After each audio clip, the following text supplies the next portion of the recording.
देश के विजेता, मोक्ष मार्ग के प्रतिपादक चरम तीर्थंकर श्रवण भगवान महावीर स्वामी के चरणों में कोटि कोटि वंदन करते हुए एक भवावतारी चर्चा चक्रवर्ती भीष्म प्रतिज्ञाधारी अखंड बाल ब्रह्मचारी आचार्य सम्राट पूज्य श्री जयमल जी महाराज साहब के चरणों में कोटि कोटि वंदन करते हुए उन्हीं के 11वें पटधर आचार्य सम्राट पूज्य श्री सुचंद्र जी महाराज साहब के चरणों में कोटि कोटि वंदन।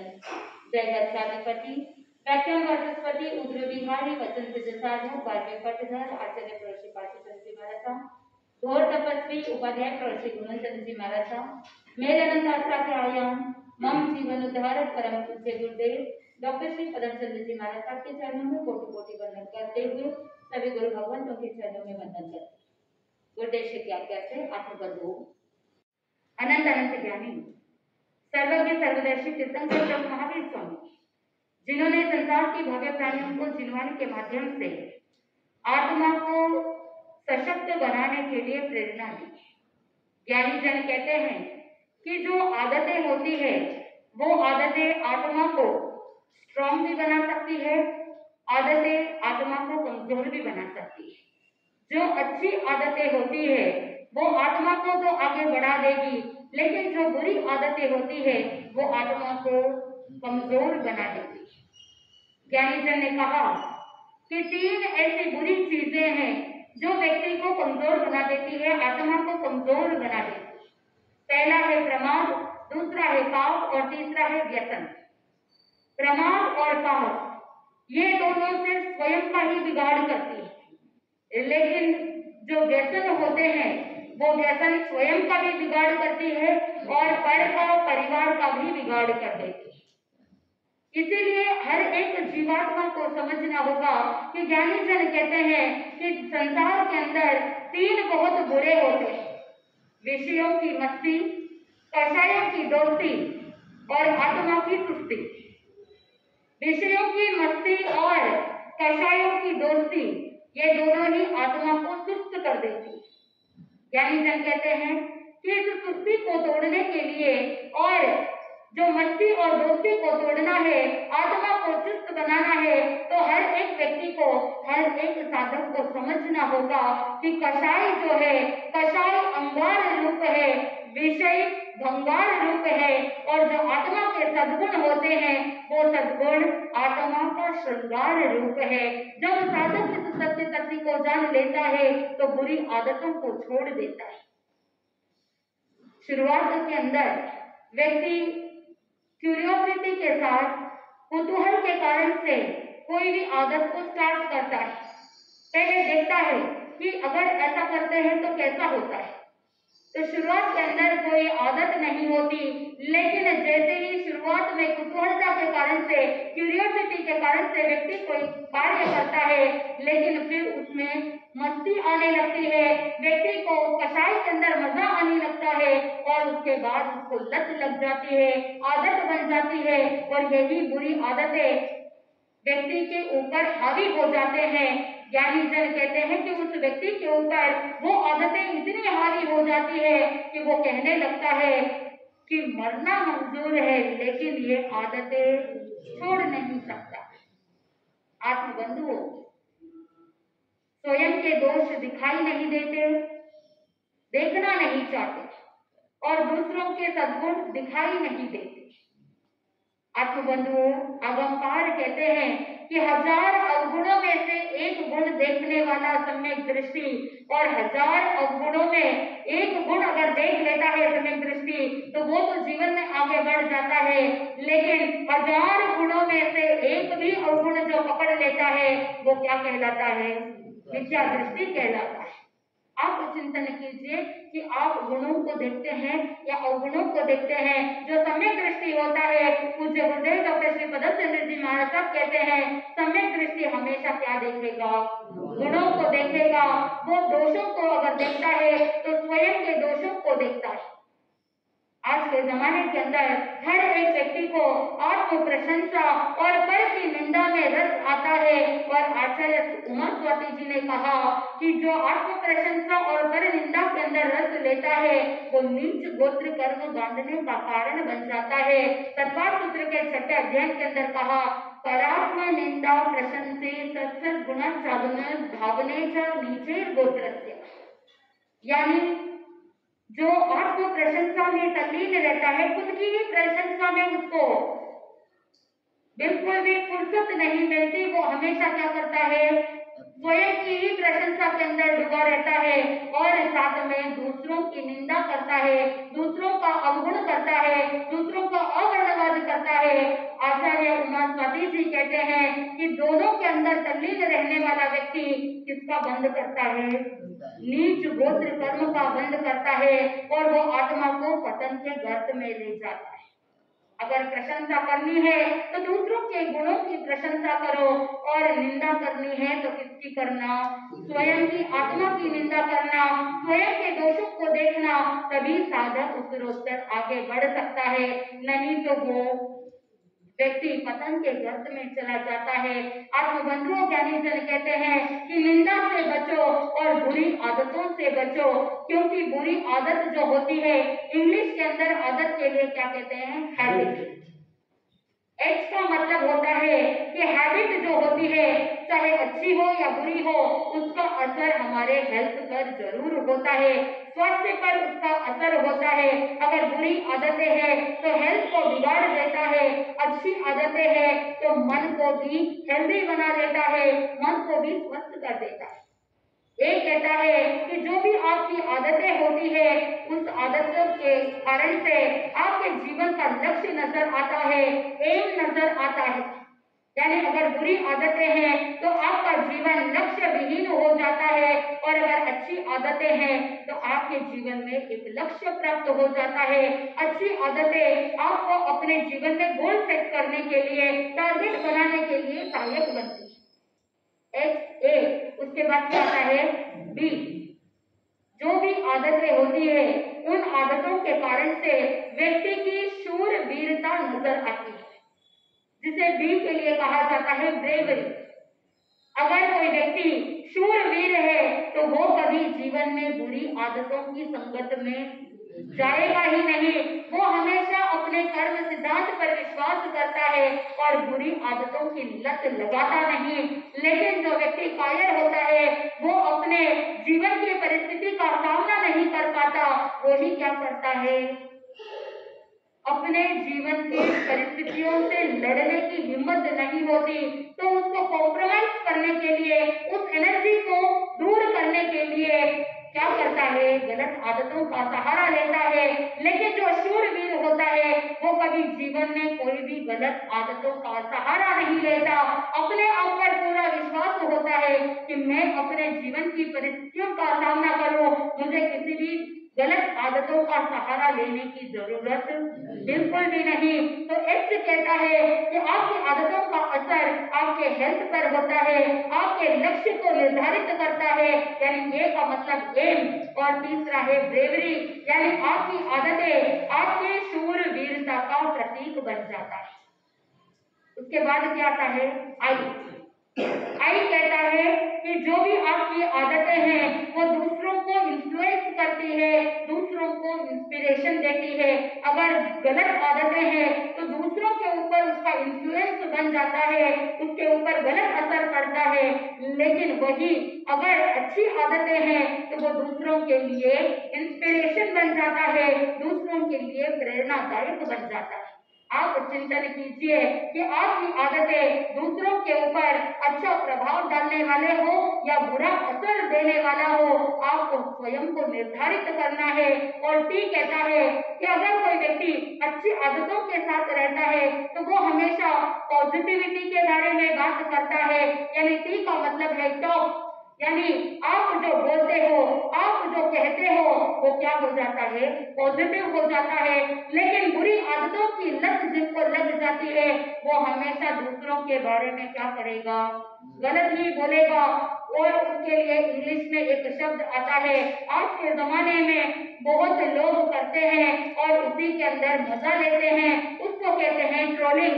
यानी आप सोशल मीडिया पर भी देखते हो, एक व्यक्ति दूसरे व्यक्ति का ट्रोलिंग करता है, ट्रोल करता है, और यही ट्रोल व्यक्ति को केवल दोष देखने के लिए क्या करेगा, इंस्पायर मिलेगा।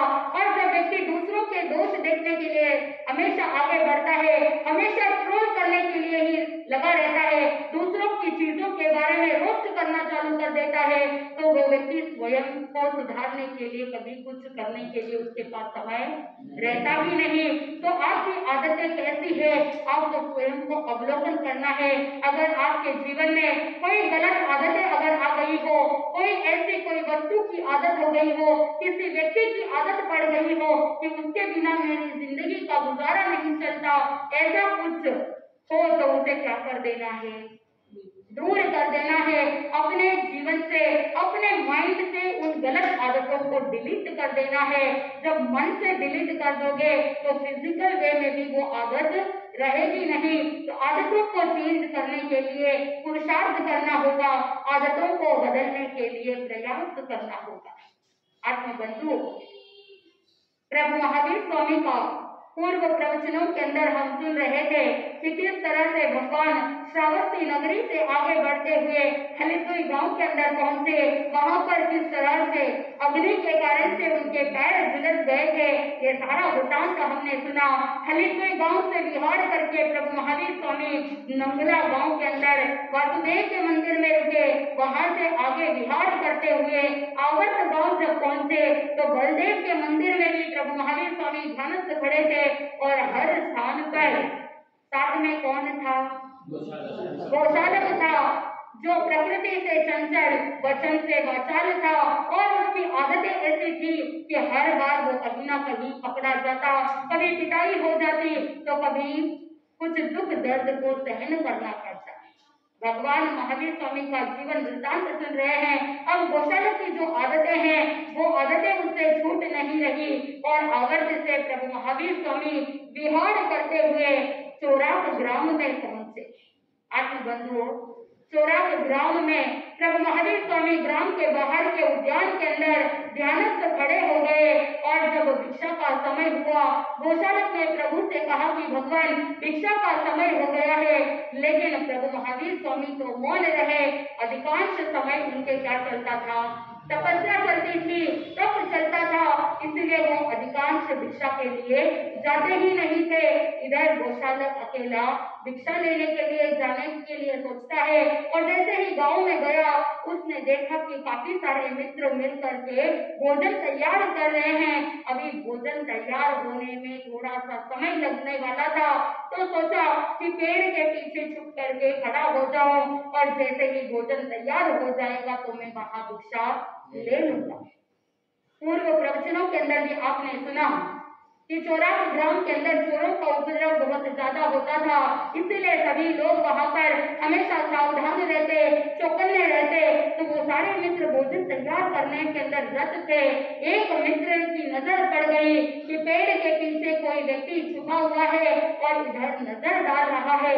जैसे ही उस मित्र ने बाकी सारे मित्रों को भी कहा, तभी गौशालक को पकड़ करके पूछा, लेकिन वहां पर पूछे जवाब देवे उससे पहले ही सभी लोग उसे चोर समझ करके क्या करने लग गए, पीटने लग गए। खूब पिटाई हुई और वो गौशालक वहां से जाता है भगवान महावीर स्वामी के पास। आत्मबंधुओं, प्रभु महावीर स्वामी चोराक ग्राम से आगे बढ़ते हैं, कलंब का ग्राम में पहुंच जाते हैं। कलंब का ग्राम के अंदर वह पर्वत प्रदेश होता है और उस क्षेत्र में मेघ और कालहस्ती ये दोनों भाई होते हैं। एक बार कालहस्ती एक चोर को पकड़ने के लिए उसके पीछे पीछे जा रहे थे और रास्ते के अंदर उसे भगवान और गौशालक दोनों मिल गए। अब क्योंकि हर जगह पर चोरों का उपद्रव बहुत ज्यादा था, कालहस्ती भी किसको पकड़ने जा रहा था, चोर को ही पकड़ने जा रहा था। तो इन दोनों अपरिचित लोगों को देखा तो दोनों से पूछ लिया, आप कौन है। भगवान महावीर स्वामी तो मौन रहे, लेकिन गौशालक भी कुतूहलता के कारण से आउट ऑफ क्यूरियोसिटी, जब मौन रहता ही नहीं है फिर भी उस दिन क्या करता है, चुप रहता है। जब चुप रहना होता है उस समय तो चुप रहता नहीं। अब जब उसको पूछा गया कि तुम कौन हो, उस समय वो क्या कर रहा है, वो चुप रह रहा है। उसके मौन नहीं था लेकिन फिर भी चुप है। और कालहस्ती देखता है, संदेह हो जाता है वो दोनों परिचय नहीं दे रहे हैं। भगवान तो कभी किसी को अपना परिचय देते ही नहीं। तो वहां पर उस कालहस्ती ने सोचा कि शायद ये कोई चोर है और उन दोनों को बंदी बना लेता है। कर्मचारियों को बुला करके उनको बांध दिया जाता है। इधर वो कालहस्ती अपने भाई को बुलाता है, मेघ को, और मेघ को कहता है कि इन दोनों को तुम क्या करो, दंड दे दो। आप बंधु संयोग देखिए कि मेघ जो था वो महाराजा सिद्धार्थ की सेवा में पहले रह चुका था, और जैसे ही भगवान महावीर स्वामी को देखा तो तुरंत ही पहचान जाता है कि ये तो महाराजा सिद्धार्थ के पुत्र वर्धमान, जो प्रवज्य अंगीकार कर चुके और साधना के अंदर आगे बढ़ रहे प्रभु महावीर स्वामी है। और उसी समय मेघ हाथ जोड़ करके अपने भाई की अज्ञानता के लिए क्षमा याचना करता है और उनको बंधन से मुक्त कर देता है। आत्म बंधु प्रभु महावीर स्वामी कलंगुका ग्राम से आगे विहार करते हैं, लेकिन उनके मन में एक विचार आया। वो सोचने लगे और एक भाव उत्पन्न हो गए कि इस परिचित प्रदेश के अंदर विहार करूंगा तो ऐसे विशेष रूप से कोई भी कर्म की निर्जरा नहीं होगी, क्योंकि कोई ना कोई बचाने के लिए आ ही जाता है। तो मेरे बहुत ज्यादा कर्म है और इन कर्मों को क्षय करने में अभी क्या हो रहा है, विलंब हो रहा है। मैं शीघ्र मेरे कर्मों को नष्ट कर दूं, इसीलिए मुझे ऐसे देश में जाना चाहिए कि जहाँ पर मेरा कोई भी परिचित ना हो। मुझे अनार्य देश में जाना चाहिए जहाँ पर मुझे कोई भी परिचित व्यक्ति नहीं मिले और मैं ज्यादा से ज्यादा कर्मों की निर्जरा कर सकूं। आत्मबंधु आप होते तो क्या करते? हर जगह पर अपना परिचय ढूंढते हैं। अगर कहीं बाहर गांव गए हैं और आपस में 4-5 व्यक्ति मिले हैं, पहले कभी नहीं मिले, पहली बार मिल रहे हैं, लेकिन फिर भी कहीं ना कहीं से बातों में क्या करोगे, रिश्ता ढूंढ ही लोगे और परिचय भी ढूंढ लोगे। फिर आप ऐसे बिहेव करते हो, ऐसे बर्ताव करते हो जैसे कि जमाने से उस व्यक्ति को जानते हो, फिर अपने जीवन का पूरा चिट्ठा भी सामने खोल देते हो। आत्मबंधु प्रभु महावीर स्वामी ना अपना परिचय किसी को दे रहे थे और ना ही किसी से परिचय बढ़ा रहे थे। आज की दुनिया के अंदर हर कोई परिचय को बढ़ाने में लगा हुआ है, हर कोई अपने वर्चस्व को बढ़ाने के अंदर ही तैयार है। लेकिन प्रभु महावीर स्वामी तो मन के अंदर चिंतन कर रहे थे कि मेरे कर्म बहुत ज्यादा है, मुझे बिल्कुल भी विलंब नहीं करना। उनको पता था कि उनके कर्म सारे नष्ट तो होंगे ही और वो तीर्थंकर है, मोक्ष तो जाना ही है, लेकिन फिर भी उनको धीरे धीरे आगे बढ़ने का कोई शौक नहीं था। लेकिन आप क्या करते हो, जब धर्म करना है उस समय आप कछुए की चाल चलते हो, और जब पाप कार्य करना है, सांसारिक कार्य करना है, और उस समय कौन सी चाल चलते हो, उस समय खरगोश के जैसे दौड़ते रहते हो। आत्मबंधुओं, खरगोश और कछुए की कहानी तो आपने बचपन में बहुत सुनी है। कछुआ धीरे धीरे चलता है और खरगोश बहुत तेजी से चलता है। लेकिन कहते हैं वो जमाना था कि जब हार्डवर्क काम करता था, लेकिन आज के जमाने में अगर उसी कहानी को दोहराई जाए तो वहां पर कहानी में ट्विस्ट आ जाता है। पुराने जमाने में हार्डवर्क चाहिए था, परिश्रम चाहिए था, लेकिन आज के जमाने में क्या चाहिए, स्मार्ट वर्क चाहिए। तो वहां पर प्रभु महावीर स्वामी बहुत स्मार्ट थे। उन्होंने चिंतन किया, मोक्ष तो जाना निश्चित है, मोक्ष में तो जाएंगे ही, केवल ज्ञान की भी प्राप्ति होगी, लेकिन मेरे कर्मों को मुझे स्मार्टली हैंडल करना है और जल्दी से जल्दी कर्मों को क्षय करना है। चिंतन कीजिए, भगवान महावीर स्वामी का जीवन कितना श्रेष्ठ है कि उनको सब कुछ पता है कि उनको मोक्ष तो जाना ही है, वो जाएंगे ही, लेकिन फिर भी उनका जीवन जन जन के लिए आदर्श है। वो जिस कदम पर चलेंगे उसी के अनुसार उनके अनुयायी भी चलेंगे। इसीलिए उन्होंने क्या किया, पुरुषार्थ किया। ज्ञानी जन कहते हैं कि गलत काम करते हुए जिस व्यक्ति के हाथ काम पे, गलत विचार करते हुए जिसका मन काम पे और गलत बोलते समय जिसका जीभ काम पे, वही वास्तव के अंदर सच्चा भगवान महावीर स्वामी का अनुयायी है। क्योंकि जो भगवान का अनुयायी है वो हमेशा पाप भीरू होता है। वो मन के अंदर हमेशा चिंतन करता है कि मुझे जीवन में ना तो कोई गलत आदत रखनी है, ना ही कोई गलत कार्य करना है। हमेशा गलत कार्य करने से पहले उसकी रूह कांपेगी कि मुझे ये कार्य नहीं करना है, क्योंकि मेरी आत्मा पतन के गत में चली जाएगी। अगर गलत कार्य कर लिया तो स्वयं को भी पीड़ा होगी और घर परिवार के अंदर जितने भी सदस्य है उनको भी पीड़ा होगी। वो मन के अंदर प्राणी मात्र के प्रति अनुकंपा की भावना रखता है, इसलिए वो हमेशा स्वयं के बारे में भी सोचता है और घर परिवार के प्रति अनुकंपा की भावना के कारण से गलत आदतों के अंदर जाएगा नहीं। अब आपको ही चिंतन करना है। अगर आपके जीवन में कोई ऐसी गलत आदतें हैं, कोई ऐसी लत लगी हुई है जो छूट नहीं रही है, तो आज संकल्प कीजिए कि प्रभु महावीर स्वामी के लिए हमारी ये भक्ति है, हम उनके अनुयायी है, तो हमें गलत आदतों को एक झटके में क्या कर देना है, छोड़ देना है। भगवान महावीर स्वामी चले गए अनार्य देश में, लाड़ देश की ओर विहार किया। उस लाड़ देश की वज्र भूमि में पधारे, ऐसा क्षेत्र कि जहाँ पर प्रभु महावीर स्वामी को रुकने के लिए गए विधि ऐसी जगह रुकने के लिए मिल जाती। आत्मबंधुओं, ऐसी जगह जहाँ पर कोई व्यवस्थित जगह भी नहीं मिलती रुकने के लिए, बैठने के लिए भी कोई आसन भी ढंग का मिलता नहीं, धूल से भरी हुई विषम आसन मिल जाता था। और वहाँ के जो अनार्य लोग थे, असंस्कारी लोग थे, वो मारने के लिए दौड़ते थे। लोग तो लोग, वहाँ के जो कुत्ते होते थे वो कुत्ते भी क्या करते, भगवान को काटने के लिए उन पर गिर जाते थे। लेकिन हजारों लोगों में से एक आध ऐसा व्यक्ति होता कि जो काटने के लिए, कष्ट देने के लिए जो कुत्ते दौड़ते उनको रोक देता। लेकिन बाकी जो अनार्य लोग थे वो लोग क्या करते, कुतूहलवश तकलीफ देने के लिए चू चू करते, कुत्तों को और ज्यादा प्रेरित करते ताकि वो भगवान को क्या कर सके, काट सके। आत्मबंधुओं, बहुत मुश्किल से रूखा सूखा आहार मिलता था, कभी मिलता कभी नहीं मिलता। आत्मबंधुओं, ऐसे अनार्य क्षेत्र के अंदर प्रभु महावीर स्वामी संभाव पूर्वक सभी कष्टों को सहन करते।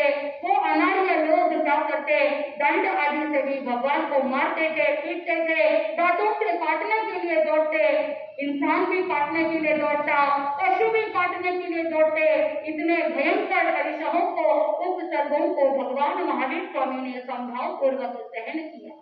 आत्मबंधुओं, आप कभी किसी क्षेत्र में जाते हो, अपने रिलेटिव्स के यहाँ जाते हो, रुकने की व्यवस्था अगर थोड़ी सी गलत हो जाए, व्यवस्था में कभी अव्यवस्था हो जाए, तो आप क्या करोगे, आप कंप्लेंट करोगे, आप उलझुल बोलना चालू कर दोगे और न जाने क्या क्या बड़बड़ाओगे। लेकिन भगवान महावीर स्वामी, जिनको रुकने के लिए जगह नहीं, जिनको बैठने के लिए ढंग का आसन नहीं, जिनको खाने के लिए बराबर आहार भी नहीं मिल रहा है, रूखा सूखा आहार, ज्ञानी जन कहते हैं कि इतने तकलीफ होने के बावजूद भगवान महावीर स्वामी मेरू पर्वत के समान अड़िग रहे। जैसे एक वीर योद्धा होता है, वो रणभूमि के अंदर चाहे कितने भी शत्रु सम्मुख आ रहे हैं, लेकिन फिर भी वो संग्राम के अंदर धैर्य पूर्वक अड़िग रहता है। ठीक उसी प्रकार प्रभु महावीर स्वामी भी एक वीर योद्धा के समान अपने इन सभी उपसर्गों के सामने अड़िग रहे और संभाव पूर्वक सहन किया। और जैसे जैसे परीक्षा और उपसर्गों को सहन किया, उन्होंने महान निर्जरा की कर्मों की, और कर्मों की इतनी निर्जरा करते हुए प्रभु महावीर स्वामी अनार्य देश से आर्य देश की ओर मुड़ जाते हैं। आत्मबंधुओं, जैसा आहार होगा वैसे ही व्यक्ति का बर्ताव होगा। आप सोचते हो आहार का प्रभाव, अपने स्वभाव पर कैसे होता है। ये साक्षी है कि अनार्य देश का जो आहार था वो रूखा सूखा था, इसलिए उनका जो बर्ताव हर एक व्यक्ति के प्रति या पशु के प्रति होता था वो भी कैसा था, रूखा सूखा बर्ताव होता था। तो आप स्वयं चिंतन कीजिए, आपका आहार कैसा है। क्या आपका आहार रूखा सूखा है? क्या आपका आहार जंक फूड से भरा हुआ है, जो बोगस भोजन है, जो बहुत ज्यादा न्यूट्रिशन वैल्यू को घटाने वाला हो, ऐसा आहार है या आपका आहार पौष्टिक है, सत्व युक्त है? आपको स्वयं को चिंतन करना, क्योंकि अगर आपका आहार गलत है तो आपका स्वभाव भी क्या हो जाएगा, गलत हो जाएगा।